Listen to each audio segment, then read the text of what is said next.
కనుక మనం ఉండినటువంటి యొక్క స్థానం లోపల మనం ఉన్నత స్థాయికి పోవాలంటే మొట్టమొదట మన నడతను అభివృద్ధి కావించుకోవాలి. நாம் இருக்கும் இடத்திலேயே ஊரிய நிலையை அடைய விரும்பினால் நாம் நமது நடத்தையை மேம்படுத்தி கொள்ள வேண்டும். కాళ్ళ కింద ఉండినటువంటి భూమే కదిలిపోతూ ఉంటుంటే మనం ఉన్నత స్థాయికి ఏ రీతిగా ఎగరగలం?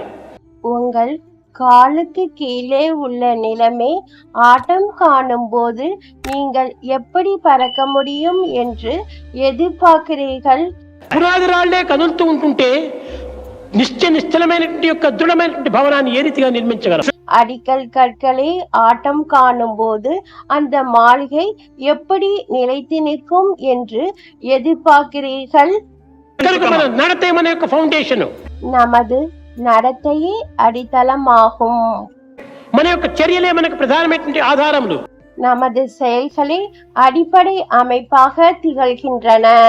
దీనికి మొట్టమొదటి నమ్మకం కుదించుకోవాలి.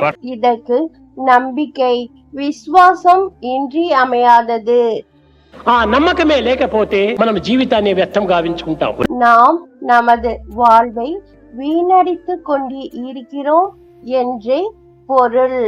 నమ్మకమను రెండు నయనమ్ములేనేని అందులైరి నేడు అవని ఎందు. இவ்வுலகில் மக்கள் நம்பிக்கையாகிய இரு கண்களையும் இழந்து பார்வை அற்றவர்களாகி விட்டன. అన్నింటినీ నమ్ముతున్నాడు ఈనాడు మానవుడు. மனிதன் மற்ற அனைத்தின் மீதும் நம்பிக்கை வைத்திருக்கிறான். కానీ దైవాన్ని నమ్మటం లేదు. ஆனால் இறைவனின் மீது மட்டும் அவனுக்கு நம்பிக்கை இல்லை. వాని యొక్క దురదృష్టం.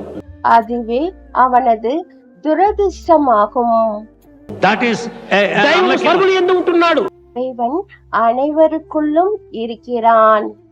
నమ్మనటువంటి వాడు తనను తాను నమ్మనటువంటి వాడే. இறைவன் மீது நம்பிக்கை கொள்ளாத ஒருவன் தன் மீதே நம்பிக்கை இல்லாதவன் ஆவான். ஜெய் சாய்ராம். அல்லாஹ் மாலிக்.